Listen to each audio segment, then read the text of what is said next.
domiciliées à l'endroit qu'elles ont officiellement déclaré, par exemple. On va également retrouver un service qu'on appelle d'enquête et de recherche. Donc, ce sont des collègues qui vont enquêter sur les faits judiciaires qui sont survenus sur le territoire de la zone de police et ne demandent, qui ne demandent pas un appui fédéral. Et là, vous allez voir, c'est un peu la différence entre local et fédéral. C'est au niveau des compétences territoriales. On va aller pour simplifier. Au niveau local, on est compétent dans sa zone de police. Au niveau fédéral, on est compétent sur l'entièreté du pays. Voilà, tout simplement ça. Si vous retenez déjà ça, c'est très bien. Alors, on va également retrouver un service d'assistance policière aux victimes. Donc là, ce sont des personnes principalement occupées par ce qu'on appelle des assistants de police, à savoir des personnes policières qui ont un bagage social, mais à qui on a donné tout simplement une formation policière et qui vont, comme le nom l'indique, apporter un appui psychologique à des personnes qui ont été victimes d'un fait et qui éprouvent le besoin d'avoir une écoute, tout simplement. On va retrouver également ce qu'on appelle la gestion négociée de l'espace public, à savoir que ce sont des collègues qui vont assurer la tranquillité et la libre circulation des citoyens lors de tout événement qui va survenir sur le territoire de la zone. On a connu récemment les carnavals, on est en pleine période des marches, pour ceux qui sont dans la région, entre Sambre-et-Meuse, des marches folkloriques, mais on a également les manifestations que vous connaissez, les matchs de football, les concerts, on y arrive, les festivals, et bien ça c'est du ressort également des zones de police. Et enfin, on retrouve le service le plus apprécié de nos citoyens, à savoir le service circulation qui va gérer tout ce qui touche au contrôle routier, que ce soit alcoolémie, stupéfiants, documents, mais qui quand même est là, parfois, pour gérer les accidents de la route ou gérer la fluidité de la circulation. Est-ce que quelqu'un peut me rassurer sur le fait qu'on voit encore mes slides qui bougent? Parce que là... Oui, on les voit. Super, c'est gentil. Donc, n'hésitez pas. S'il y a une question, c'est génial si vous pouvez le faire par écrit parce que j'ai aucune vue sur la conversation. Et même si quelqu'un a vu sur la conversation qu'il y a une question, ce serait sympa, vous me la refilez et je réponds. Okay, merci. Au niveau de la... Donc, il faut savoir que la police locale, elle dépend de ce qu'on appelle le collège ou conseil de police. À savoir que ce sont soit les personnes qui gèrent dans une zone monocommunale, la commune, c'est assez simple, prenons la zone de police de Charleroi, qui va gérer la police, c'est le bourgmestre, ses échevins et ses conseillers communaux. C'est le conseil. Par contre, dans une zone pluricommunale, on peut prendre ma région, Florène-Walcourt, Flowal, comme on l'appelle, Florène-Walcourt, qui va gérer cette zone, des représentants de la ville de Florène, des représentants de la ville de Walcourt, en fonction de la densité de la population et des moyens qui sont mis à disposition, tout simplement. Mais en gros, soyons clairs, c'est quand même le pouvoir politique qui gère, en tout cas au niveau financier, la police locale. Au niveau de la police fédérale, elle dépend des ministères de la Justice et de l'Intérieur. Elle a à sa tête un commissaire général qui lui-même dirige 3 directions générales. La direction générale de la police administrative, de la police judiciaire et de la gestion des ressources et de l'information. Alors, au niveau de la direction générale de la police administrative, c'est un service où on va retrouver principalement tout ce qui touche aux voies de communication. J'essaie de simplifier. On va retrouver la police de la route, la police des chemins de fer, la police de la navigation, des aéroports. On va également retrouver les agents de sécurisation, la cavalerie, les maîtres chiens, les arroseuses.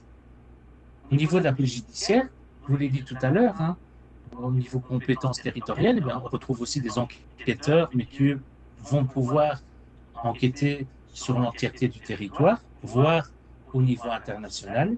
Et on va également retrouver les unités spéciales de la police fédérale ainsi que les laboratoires. Enfin, au niveau de la police fédérale, j'ai envie de dire que c'est là vraiment où on a le plus, en termes de proportionnalité de membres du personnel du cadre administratif et logistique, c'est la Direction générale de la gestion des ressources et de l'information. On retrouve le recrutement, dont je fais partie, la sélection avec les psychologues, mais aussi tout le service administratif qui tourne autour. La sélection, elle ne se fait pas par hasard.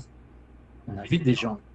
On doit, après leur donner leurs résultats, les inviter à une épreuve suivante. On retrouve également la formation. Et puis, pendant la formation, il y a tout ce qui touche aussi, et pendant toute la carrière, j'ai envie de dire, la logistique, que ce soit au niveau des véhicules, de l'uniforme, des besoins complémentaires, mais aussi les finances, puisqu'il faut rémunérer les membres du personnel. Donc au niveau fédéral, c'est sans aucun doute la direction où on engage le plus de personnel civil. Moi, si je vous donne vraiment approximativement, mon service, donc mon département recrutement et sélection, où nous sommes, je pense, plus ou moins actuellement 100 personnes, on doit être à tout casser 20 opérationnels. Le reste, ce sont des collègues CALOC. Vous voyez qu'en fonction des directions, on va le voir tout à l'heure, mais en termes de proportionnalité, actuellement, on est sur la police intégrée à 20% du personnel CALOC, 80% du personnel opérationnel. La police fédérale représente 50 000 personnes. Donc ça veut dire, très concrètement, que nous avons 10 000 emplois civils, ce qui, je trouve, est déjà énorme. Mais en fonction des départements, eh bien, cette proportionnalité, elle peut évoluer. C'est vrai que si on prend le service intervention, on est au niveau personnel civil à 0. Mais dans d'autres, ça fait balance. Voilà, ça c'est important que vous le sachiez. Je pense qu'au niveau de la police locale, eh bien, on retrouve principalement des membres du personnel CALOC. Je vais vous donner des exemples très concrets à l'accueil, je vous l'ai dit, à la circulation, pour l'envoi des procès-verbaux, à l'intervention, là non, quartier non plus, assistance policière aux victimes, là on est plus dans le domaine assistance sociale, psychologue, recherche locale non, en reste un, gestion négociée d'espace public non. Voilà, donc principalement au niveau local, accueil, circulation. Au niveau fédéral, on en retrouve dans tous les services de la police fédérale. Alors, chez nous, on travaille par niveau. C'est un peu comme, je pense, tous les services de l'État. Donc, les niveaux A, ce sont des conseillers. Les niveaux B, on les appelle consultants. Les niveaux C, assistants. Les niveaux D, ça peut être ouvrier, employé, ça dépend du terme utilisé. Quelle que soit la fonction sollicitée, il y a des conditions d'admission à remplir. Alors, au niveau de la nationalité, on est beaucoup plus souple que pour le niveau opérationnel, c'est-à-dire qu'on accepte des personnes de nationalité belge, mais également ressortissantes d'un autre État membre de l'Union européenne. Donc c'est beaucoup plus souple. Opérationnel, c'est nationalité belge, point. Avoir une conduite irréprochable. Pourquoi? Parce que vous allez voir que si vous souhaitez poser votre candidature, on va vous demander un extrait du casier judiciaire. Le diplôme requis selon la fonction visée, on va voir en quoi cela consiste. On peut déjà, tout en ayant 17 ans, postuler à une candidature. Là, forcément, ce sera niveau D ou niveau C, mais pas plus. Mais au moment de pouvoir occuper la fonction, il faudra avoir au minimum 18 ans.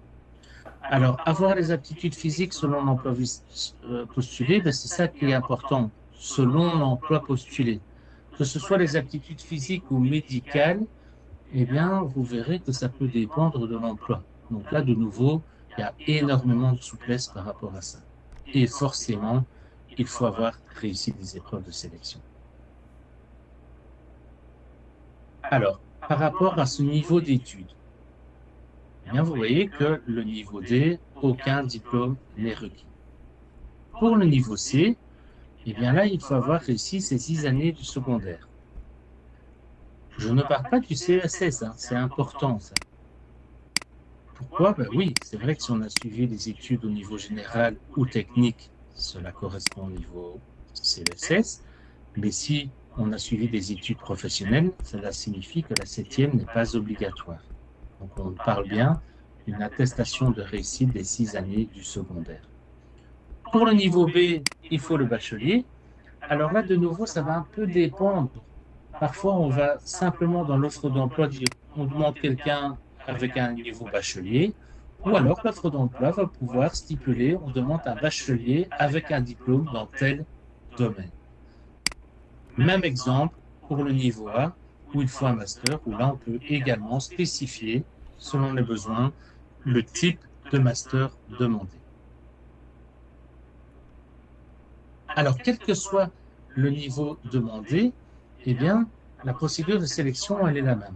Première étape, eh bien, vous allez devoir poser votre candidature. Attention, aucune candidature spontanée n'est acceptée. Je suis en ce moment en train de remplacer ma collègue qui gère le Job Info, qui répond aux mails des candidats, et ce matin, j'ai encore eu 3 mails de personnes envoyant une candidature spontanée pour le personnel civil et où je dois répondre, ben voilà, aucune candidature spontanée n'est acceptée. Regardez sur JobPol et quand une offre d'emploi vous concernera, vous pourrez alors postuler. Donc voilà, ça sert à rien. Si vous envoyez des mails comme ça, c'est dans le vent parce que ça n'apporte rien. Pour consulter les différentes offres d'emploi, eh bien, la seule possibilité, c'est de se rendre sur notre site internet JobPol. C'est par ce biais que toutes les offres d'emploi doivent passer, que ce soit au niveau local ou fédéral. Donc, il n'y a pas de mauvaise surprise. Si vous trouvez un emploi qui vous intéresse et pour lequel vous possédez les conditions, eh bien, il vous suffira alors de remplir le formulaire, de joindre la copie du diplôme pour autant qu'il soit nécessaire. Si vous avez 17 ans, l'attestation de fréquentation scolaire de la dernière année, l'extrait du casier judiciaire, il doit avoir au maximum 3 mois d'ancienneté, ainsi qu'une lettre de motivation et un CV. Une fois que c'est fait, eh bien, vous allez pouvoir, ah oui, ça c'est l'endroit où vous allez pouvoir trouver les offres d'emploi. Vous voyez ici, donc ça c'est la page d'accueil de notre site internet. Si vous voyez le troisième onglet, qui êtes-vous? Une fois que vous cliquez dessus, eh bien, vous avez je voudrais devenir collègue. Une fois que vous avez cliqué sur je voudrais devenir collègue, vous avez à gauche job en uniforme, à droite job en tant que personnel civil. Forcément, sauf si vous changez d'avis entre-temps, vous allez cliquer sur personnel civil. Là, vous allez voir, comme je vous l'ai dit, hein, les différents niveaux en fonction du diplôme.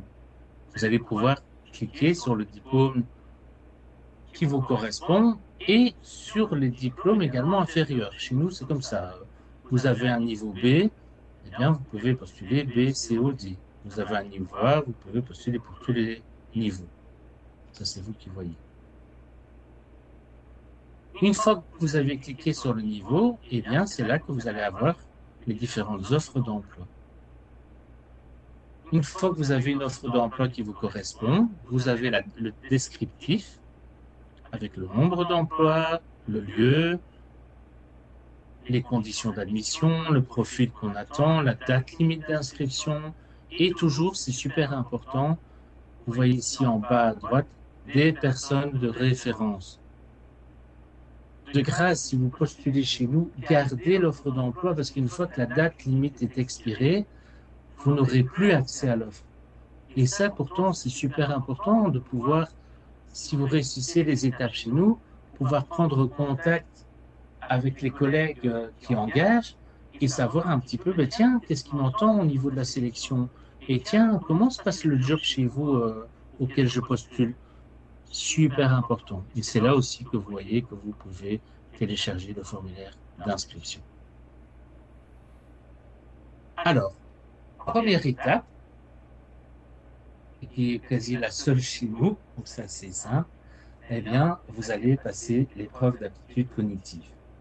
Ce sont des tests totalement informatisés que vous passez à Bruxelles et qui sont répartis en deux moments, si on veut dire. Tout d'abord, on va tester votre potentialité intellectuelle grâce à des épreuves de logique, que ce soit au niveau abstrait, numérique et verbal. Et ensuite, on va évaluer votre niveau de connaissance de la langue française dans quatre domaines bien précis: le vocabulaire, la grammaire, le savoir lire et le savoir écouter. Cette épreuve dure environ 2 heures et demie. Chaque étape, chaque sous-épreuve est chronométrée, ce qui est vrai rajoute quand même un certain stress à l'épreuve.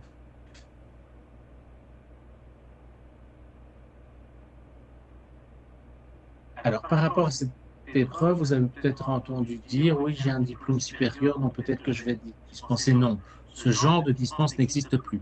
La seule dispense qui existe toujours, c'est si vous avez réussi cette épreuve pour le même niveau ou un niveau inférieur. Ça, c'est valable à vie. Et si vous l'avez passé pour le cadre opérationnel et réussi, c'est également valable.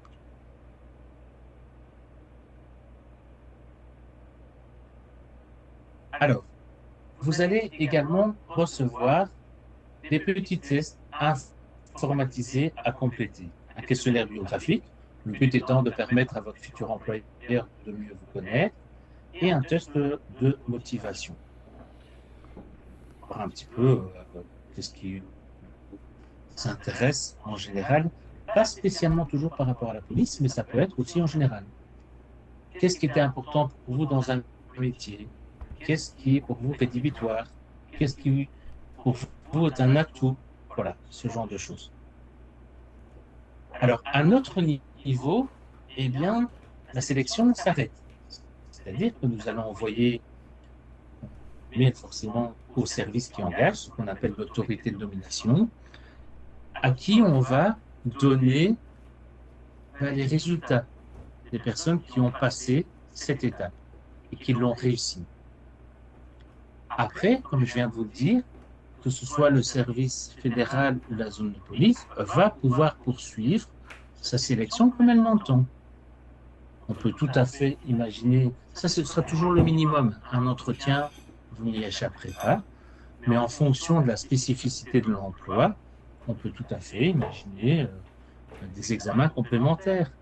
Je vais peut-être vous faire rigoler, mais si vous postulez un emploi de cuisinier, cuisinière, on pourrait très bien vous demander de réaliser une sauce béarnaise. Si c'est carrossier, de faire, de résoudre le problème d'un capot. Enfin, voilà.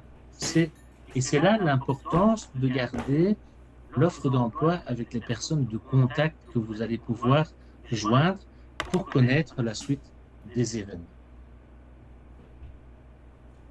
Alors, l'épreuve cognitive, ça c'est la bonne nouvelle, elle est valable à vie. C'est-à-dire que peu importe si malheureusement vous n'êtes, imaginons, vous avez remis un emploi, il y avait 3 places, vous êtes la 4e, vous n'avez pas de chance, mais l'épreuve cognitive, vous ne la passerez plus jamais. Pour l'épreuve de personnalité, elle est valable 2 ans. C'est-à-dire que si vous n'avez pas été choisi, eh bien pendant 2 ans, si vous trouvez une autre offre d'emploi qui vous convient, eh bien vous arriverez directement à l'étape de la sélection au sein du service qui engage. Ça, c'est quand même important à savoir. Même si ça ne se passe pas bien, tout n'est pas perdu. Pendant 2 ans, les étapes réalisées chez nous, elles sont valables. Alors, il y a une épreuve médicale, mais tout comme je vous l'ai dit, tout va dépendre de l'offre d'emploi. Et ça, c'est bien spécifié. Je vais vous donner un exemple très concret. Eh bien, nous engageons des collègues pour les écoutes téléphoniques. Ces personnes, souvent, sont malvoyantes, voire aveugles. On sait très bien qu'elles ont des compétences auditives plus développées, Et forcément, on va pas leur faire passer un test de la vue. Vous voyez? Donc, on s'adapte en fonction de l'emploi sollicité. Il faut savoir aussi que si malheureusement ça ne s'est pas bien passé pour un emploi, eh bien, les candidatures sont illimitées. La seule chose qu'on attend de vous, qu'on vous demande, c'est un petit peu la seule punition, entre guillemets, c'est qu'entre chaque candidature, vous devez attendre 2 mois. C'est quand même assez souple, je trouve, en termes de candidature. Alors, il faut savoir que chez nous, on a pour moi 2 grandes forces, vraiment. C'est d'une part ce qu'on appelle la carrière horizontale. Vous ne pouvez pas comparer un collègue civil qui est à l'accueil par rapport à un collègue civil qui est carrossier ou qui est à la cuisine. Donc, en termes de possibilités de carrière, c'est énorme. Et ce qu'on offre aussi, c'est ce qu'on appelle la carrière verticale. C'est-à-dire que vous pouvez tout à fait débuter votre carrière sans diplôme et puis au fil du temps et de vos envies, bien entendu, c'est important, et bien décider de passer des épreuves de sélection pour monter de niveau. Moi, par exemple, cette semaine, j'ai terminé les corrections des collègues qui étaient niveau D, qui voulaient accéder au niveau C. C'est une épreuve professionnelle où on leur pose des questions par rapport à leur niveau. On ne leur demande pas des questions par rapport à ce dont ils prétendent, mais par rapport à ce qu'ils font. Donc on est dans du concret. Et ce n'est pas piégeux, croyez-moi. Si vous voulez accéder, si vous êtes niveau D et que vous voulez accéder au niveau C, ou C vers B, ou C vers A, vous devez avoir 3 ans d'ancienneté. Par contre, si vous avez un niveau B que vous souhaitez accéder au niveau A, là, c'est 2 ans d'ancienneté. Alors, quels sont les avantages de rentrer chez nous? Il y en a plein, évidemment. Tout d'abord, je pense que c'est d'un point de vue salarial, c'est pas mal, je trouve, par rapport à plein de connaissances que j'ai qui travaillent dans le domaine civil. C'est pas trop mal, vous voyez là. Donc que ce soit clair, hein, on parle bien ici d'une personne sans enfant, sans ancienneté, sans personne à charge. Donc on est vraiment sur le salaire de base. Je laisse quelques instants pour pouvoir vous donner une idée en fonction de votre situation personnelle. Sachez que si vous allez sur JobCall, vous allez sur personnel civil en uniforme, en civil dans ce cas-ci, dès la page, une fois que vous avez cliqué sur fonction en tant que personnel civil, eh bien, vous allez avoir en fond à gauche les avantages et mon salaire. Vous allez pouvoir télécharger un programme qui vous donnera tout simplement une simulation de salaire en fonction de votre situation plus personnelle.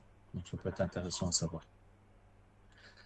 Sachez que si vous avez travaillé dans le secteur privé, que nous estimons que le travail que vous effectuiez donne une plus-value à la fonction que vous allez occuper chez nous, eh bien, on peut remonter jusqu'à 9 ans d'ancienneté barémique qui vont être conservés. Si vous travaillez dans le secteur public, voire partiellement public, on pense à la SNCB, la TEC, la STIP, etc., vous conservez l'entièreté de votre ancienneté barémique. Alors, nous, on travaille à l'État, donc là, par rapport aux personnes qui travaillent dans le privé, en termes de jusque de jours de congé, c'est quand même pas mal. On est sur 32 jours de congé. Vous avez la gratuité des transports en commun, vous avez une assurance hospitalisation. Il y a pas mal d'avantages sociaux, ça paraît un peu bête, mais par exemple, au niveau des parts d'attraction, je ne peux pas être plus à jour que là maintenant, au moment où je vous parle. Mon fils était à Walibi hier. J'ai voyé l'entrée qui était à 52, je pense, euros par personne. Et j'ai payé 27 euros. Ça paraît con, mais ils étaient à deux, c'est 40 euros de gagné. Pareil pour les entrées dans les cinémas, dans plein de centres commerciaux, chez Krefeld, enfin, voilà. Et mis bout à bout, ça peut être sympa. Sachez également que vous avez droit une prime linguistique, de bilinguisme. Si vous avez tout simplement réussi les épreuves et que votre fonction donne une plus-value à ça, et que si vous travaillez sur Bruxelles, la région Bruxelles-Capitale, vous avez également une prime supplémentaire. Ça, je vous l'ai dit, hein, présenter quand même 20% du personnel. Alors, avant de répondre aux questions, sachez que si vous avez encore des questions par la suite, vous pouvez les poser via notre site internet JobPol. Nous avons également un numéro accessible tous les jours ouvrables 0899 505 où vous pouvez faire votre demande par mail via l'adresse jobinfo@police.belgium.eu. Nous sommes également présents sur les différents réseaux sociaux. Voilà, je vais mettre fin à la présentation, ce qui va me permettre de vous récupérer et de voir quelles sont les questions que vous avez à poser, pour autant qu'il y en ait, bien entendu. Alors, tout a l'air en ordre. Est-ce que vous avez des questions? Alors, c'est le moment de les poser. Moi, j'aurais une question. Oui. Alors, en fait, je vais terminer mon master. J'ai fait un bachelier en sciences biomédicales à l'université. Et là, je termine mon master toujours en sciences biomédicales à l'université. Et je voudrais bien savoir si c'était possible de travailler, enfin de faire valoir mon diplôme de coup en sciences biomédicales, mais travailler du coup dans les laboratoires de la police, ou alors je ne sais pas s'il y a un secteur police scientifique ou quelque chose qui s'en rapprocherait pour travailler toujours dans le scientifique, mais à la police. En fait, tu as tout dit. Donc, soit tu choisis la filière CALOC, et donc là, tu travailles dans les laboratoires de la police technique et scientifique, pour autant qu'il y ait des places disponibles, ou là, tu vas simplement, sans méchanceté, rester dans les laboratoires et faire les analyses de ce qu'on te demande. Ou alors, tu choisis la filière policière.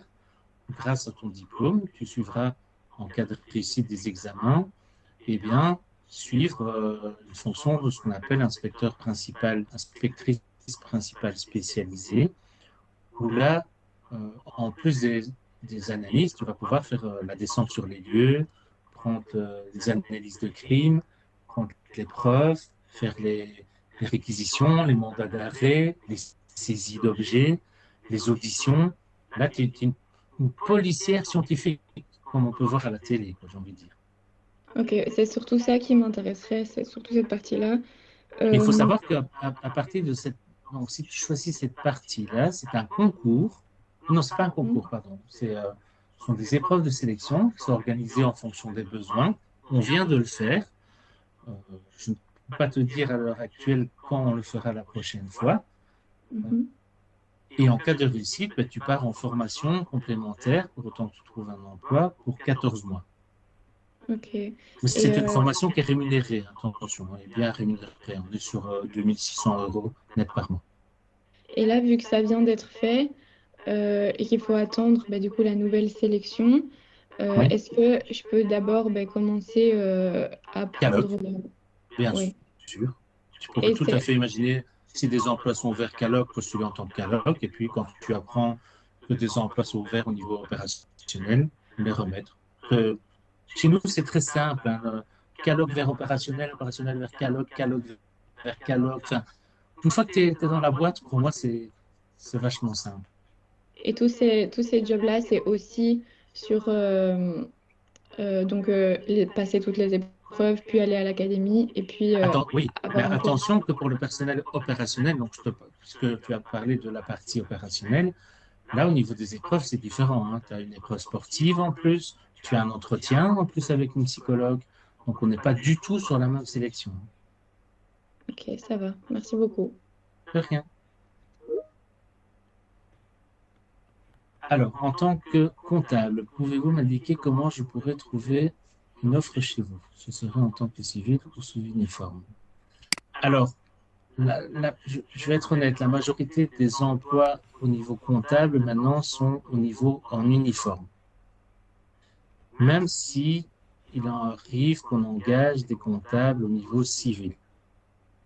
Mais là, de nouveau, c'est très différent. Hein. Si tu es engagé en tant que comptable civil, ça reste très, Ouais, très limité. Par contre, au niveau opérationnel, il suffit d'aller sur métier en uniforme. Là, tu vas trouver un onglet inspecteur principal avec spécialisation particulière. Là, tu vas trouver enquêteur financier.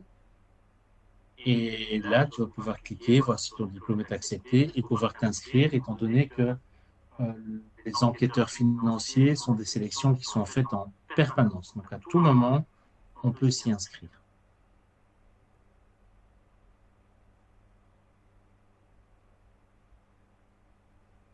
D'autres questions? Oui, bonjour. Ah oui, bonjour Mohamed. Oui, Excuse-moi, je n'avais pas vu oui, la main. oui. Oui, Merci, merci pour cette information. Juste, avec grand plaisir. juste j'ai une question.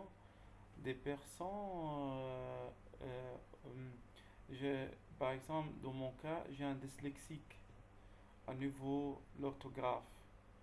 Comment ça Oui, va, est-ce que pour des examens, comment ça va adapter pour des personnes qui ont un problème c'est une orthographique? excellente question.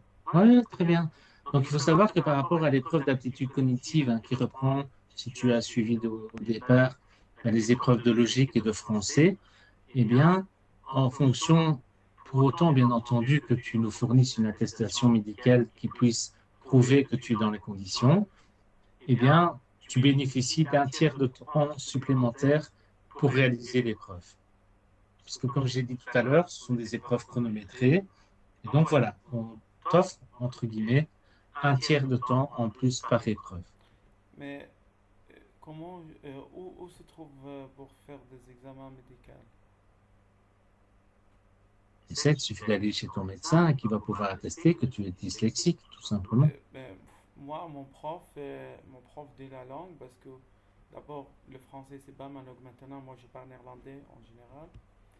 Et elle a marqué ça. Elle m'a dit, moi, je veux te donner plus de temps. Je vois que tu mélanges le litre à chaque fois quand tu vas écrire à quelque chose. Pour ça, il faut adapter. Mais moi, je suis diplômé, j'ai un master, business engineer, mais ça fait un moment que je cherche un travail. Je ne trouve pas dans le privé. J'aimerais bien pousser en public. Ok, moi, la seule chose que je peux dire, c'est que tant que tu n'as pas une preuve médicale d'un spécialiste qui puisse dire oui, il est dans les conditions, ben, on n'acceptera pas. Donc, Ok, prends rendez-vous chez un spécialiste et qui va pouvoir dire oui, ok, il est dans les conditions. Et à ce moment-là, tout ira bien. ok, ok, merci. Si je peux me permettre Oui, d'intervenir, oui, allez-y, bien sûr, c'est euh, l'objectif, hein, il n'y a pas de souci. à ce niveau-là, le spécialiste que vous devriez peut-être consulter, c'est un logopède. Un Ce sont, logopède, hein, oui. ce sont généralement les logopèdes qui sont à même de poser un diagnostic en matière de 10. Donc voilà, trouvez un logopède J'ai dans déjà votre fait ça. région et fait. Ah ben donc, si vous avez déjà un bilan logo, Alors, normalement, normalement, il a donné c'est OK, hein. une attestation. Je suivrai avec lui ce comme un Berkeley, ce comme une formation, mais j'ai pas une certification, mais je vais le demander. Eh bien, Oui, il faut demandez-lui lui alors une demander, hein. attestation, tout simplement, suite à votre entretien, un diagnostic officiel qui puisse attester que euh, vous êtes dans les conditions, vous avez une dyslexie, une dysorthographie, un trouble de l'apprentissage, comme on les appelle, et à ce moment-là, c'est OK pour nous. Ok, merci. De rien. Alors, y a-t-il une limite d'âge? Oui, oui. C'est l'âge de la pension, et chez nous, ça augmente de plus en plus, comme partout, donc ça va. Je pense que tout va bien. Donc, pour les personnes de 50 ans, bah oui, c'est vraiment, c'est devenu super banal chez nous. Donc, oui, on a même des personnes de 50 ans qui rentrent en tant qu'opérationnels. En ce moment, il y a une personne de 53 ans à Louise. Et voilà, tout va bien. Hein, vous savez, moi, je reste convaincu. Ça fait maintenant 28 ans que je suis au recrutement. Et je me suis toujours battu pour dire que la police, si elle veut être fiable, elle doit être à l'image de sa société. Si on retrouve que des policiers baraqués qui skatent tout, ça ne va pas être génial, quoi. Donc, je pense qu'on va avoir des petits, des grands, des gros, des minces, des personnes d'origine étrangère, des hommes, des femmes, de différentes religions, parce que c'est notre société. Et je pense que c'est comme ça qu'on sera le plus efficace. Et donc, vraiment aucun problème. Merci J'espère avoir beaucoup. répondu.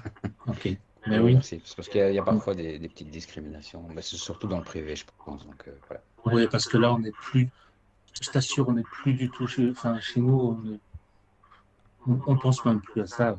Vraiment, vraiment.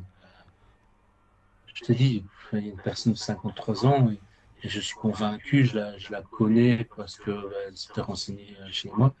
Ça va être un super agent de quartier, par exemple. Et c'est ça notre force, c'est qu'en fonction de ton âge, de ton expérience professionnelle, de ton vécu, de ta situation familiale, eh ben, il y a toujours moyen de trouver un truc qui va. On ne peut pas comparer, allez, je parle peut-être plus de l'opérationnel, là, mais on ne peut pas comparer un maître chien à une personne qui est dans les unités spéciales, en intervention, ou en quartier, ou à l'accueil. Et pourtant, à la base, ils ont tous suivi la même formation. C'est ça qui est génial chez nous, c'est qu'en fonction de ses affinités, on peut trouver son bonheur. D'accord, merci beaucoup. Désolé, je me suis rendu compte que ma caméra avait été coupée. Sorry. D'autres questions, d'autres remarques? Moi, j'aurais une question, mais Oui. je suis bien consciente que c'est un peu la voie de la facilité parce que ça m'évitera de faire des recherches. Je, n- J'espère je- être votre facilité alors. Pour autant que je puisse vous aider. Merci. En fait, si voilà, je participe à votre séance d'information un petit peu par curiosité, en quelque Ok. sorte. Je n'imaginais pas du tout pouvoir prétendre à postuler éventuellement pour le cadre opérationnel. J'entends que il y a des postes spécifiques dans l'opérationnel en fonction des diplômes. Du Bien sûr. coup, je me demande si mon diplôme ouvrirait la porte à un éventuel poste plus spécifique dans ce cadre-là. Moi, j'ai un master en politique économique et sociale.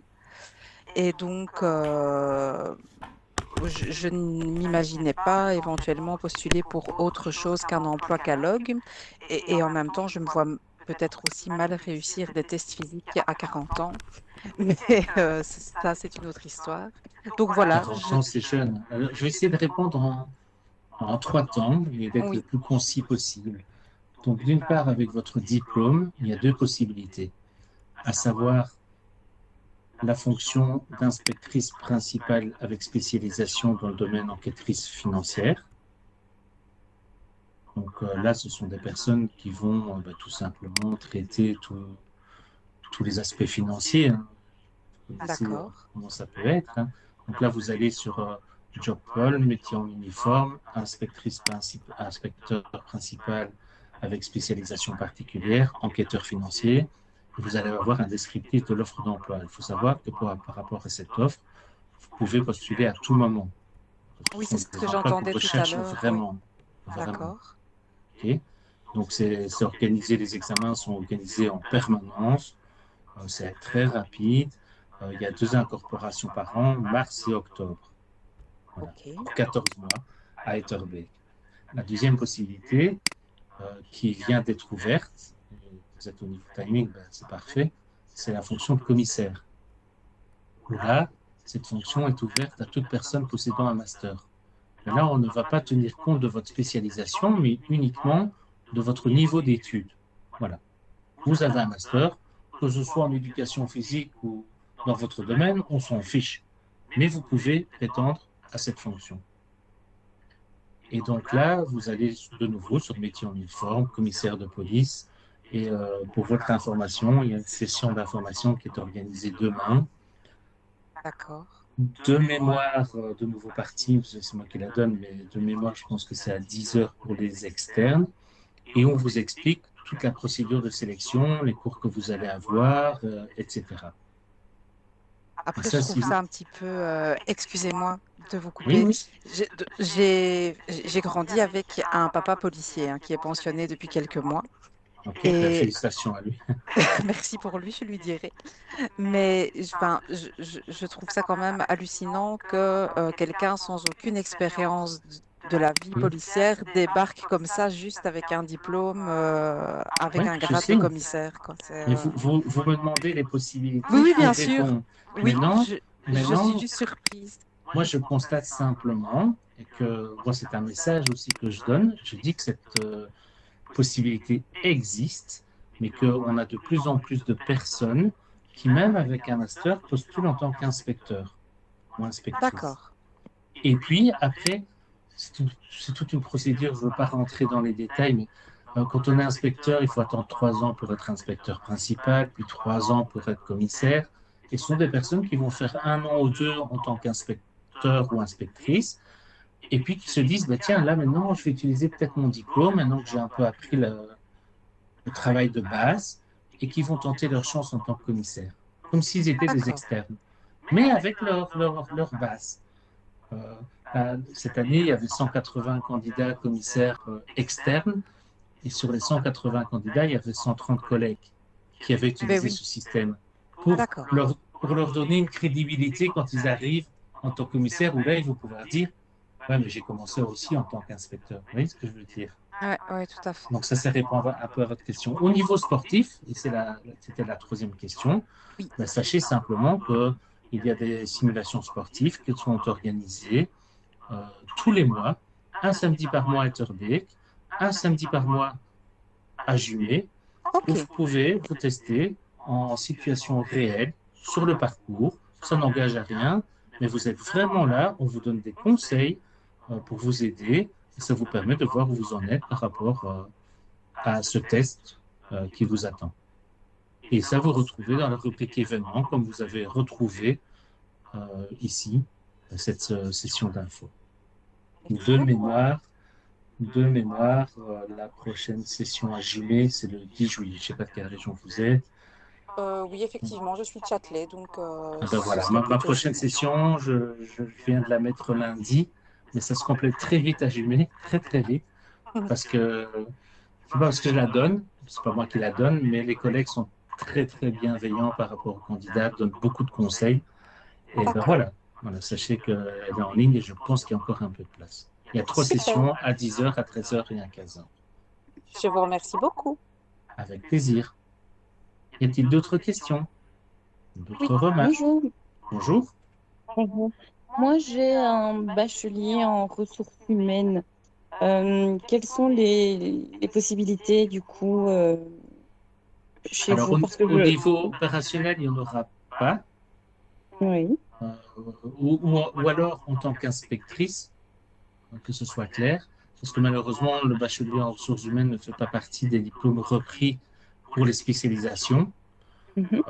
Donc, en tant que personnel civil, ben, ce sera le niveau B, soit grâce à ton niveau d'études, ou soit grâce à sa spécialisation. Et ça, c'est à chaque fois mis sur l'offre d'emploi.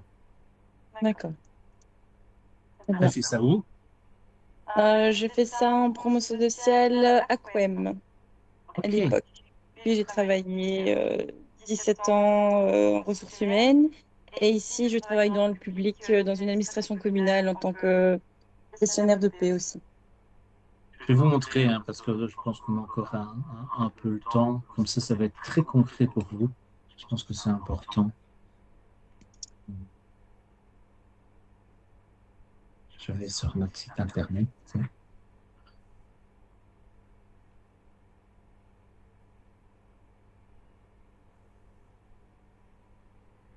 Je mets la fenêtre. Est-ce que vous voyez Jobpol? Oui, oui, merci. Donc, vous voyez, à propos de nous, qu'est-ce qui peut être intéressant déjà? Parce que je sais que la structure policière, elle n'est pas toujours évidente. Ce qui peut être intéressant, c'est quand vous allez ici dans à propos de nous, vous avez la police fédérale. Je vous Oui. l'ai dit, la police fédérale, elle est divisée en 3 parties. La direction de la police administrative, de la gestion et les Volontaire. ressources et judiciaires. Vous les retrouvez ici, toutes les trois. Et quand vous cliquez sur n'importe laquelle d'entre elles, vous retrouvez tous les services qui existent. Ça peut déjà vous permettre de faire plus ample connaissance, j'ai envie de dire, avec la structure policière et ce qui existe chez nous. Alors, donc, dans qui êtes-vous? Je voudrais devenir collègue, job en uniforme, petit conseil qui peut être intéressant. Donc, non, excusez-moi, j'ai pris job en uniforme, sorry. Donc, je voudrais devenir collègue, métier en tant que personnel civil. On peut prendre n'importe quel niveau, un niveau C. Info, plus d'informations. Là, vous avez les conditions d'admission. Et ce qui peut être intéressant ici, vous voyez, dans le profil de sélection, vous avez un onglet Préparez-vous, ici. Oui. Quand vous cliquez sur l'onglet Préparez-vous, aptitude cognitive, vous avez des exemples de questions posées au niveau de la logique et de la langue. Ah, c'est top ça. Et quand vous avez épreuve de personnalité ici à votre droite, vous avez ce qui vous attend au niveau du questionnaire biographique, mais aussi un lien pour vous montrer comment va se passer le test de personnalité en ligne. Alors, au niveau des offres d'emploi, mais comme je vous disais, moi je cherche des offres d'emploi en tant que personnel civil. Et bien là, on va vous proposer les niveaux qui existent. Je ne sais pas, on va prendre au hasard le niveau B, je ne sais pas ce qu'il y a en ce moment. Ben, il y a une offre d'emploi en tant que consultant juridique. Une fois qu'on clique sur l'offre d'emploi, comme je vous l'ai dit, vous avez le nombre de postes vacants, la date limite d'inscription, la description de l'emploi. Vous pouvez à ce moment-là télécharger le formulaire d'inscription et vous avez, super important, je le rappelle, conservez cette offre d'emploi, faites une capture d'écran parce que là, vous avez les personnes de contact qui vont pouvoir vous aiguiller sur la suite de la sélection chez eux, mais aussi, si vous souhaitez, et je vous le conseille aussi vivement, vous renseigner sur le contenu du métier. Ben, tiens, moi j'ai postulé chez vous, mais allez, imaginez-vous quelqu'un qui arrive et dit, je ne sais pas ce qui m'attend, ça fait un peu con. Donc, voilà. Au niveau Super. des événements, là, vous retrouvez tous les événements où des policiers sont présents avec qui vous pouvez discuter. Et c'est là, pour répondre à Madame juste auparavant, que vous retrouvez les simulations sportives organisées où vous pouvez vous inscrire et venir vous tester quand vous le souhaitez et en toute simplicité sur le parcours pour tout simplement voir où vous en êtes.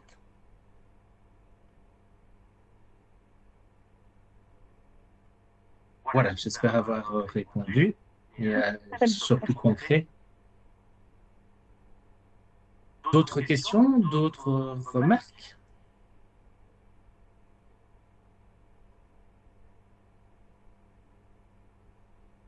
Vous êtes très clair. Merci Aurélie, c'est gentil. Il me reste alors à vous remercier d'avoir participé à cette session sous cette chaleur. J'espère en tout cas avoir pu vous faire un peu découvrir notre métier, peut-être vous avoir donné envie de tenter votre chance. De toute façon, qui ne tente rien à rien, comme on dit. Moi, ça fait Très maintenant, intéressant, merci. c'est gentil, moi, ça fait maintenant 34 ans que je suis à la police et je me lève toujours le matin en disant que j'ai de la chance d'y être. J'aime vraiment mon job. Et voilà, c'est pas un métier facile, il faut en être conscient, mais c'est un beau métier parce qu'il offre plein de choses et je pense que ce soit en tant qu'opérationnel ou en tant que civil, il n'y a pas beaucoup de métiers où on peut se dire à un moment, mais tiens, là j'ai fait le tour, je vais changer, je change de zone, je change de service, de fonction, je décide de tenter ma chance vers un niveau supérieur. Voilà, moi je trouve que tout en restant dans mon domaine, tout en restant sans devoir démissionner, sans devoir rechercher ailleurs, je trouve que c'est vraiment notre grande force. Et voilà, en tout cas, si vous décidez de franchir le cap, je vous souhaite bien entendu bonne chance. Je vous souhaite une bonne après-midi, une bonne semaine et que tout aille bien pour vous. Je Merci me permets beaucoup. juste, je vois que Oui, quelqu'un est en train d'écrire dans la conversation, ok, donc il y a peut-être quelque chose qui va c'est encore gentil. arriver. D'accord. Ok, merci beaucoup pour l'info. Maintenant, je vois. Pas de souci. Ah ben voilà. Ok, voilà, super, merci. Ben, c'est gentil en tout cas. Allez, bonne fin de journée à tout le monde. Merci Merci beaucoup, également. hein, bonne fin de journée. Avec grand plaisir, au Au revoir. revoir. Merci, bonne fin de journée, au revoir. Merci Également. également. Au revoir.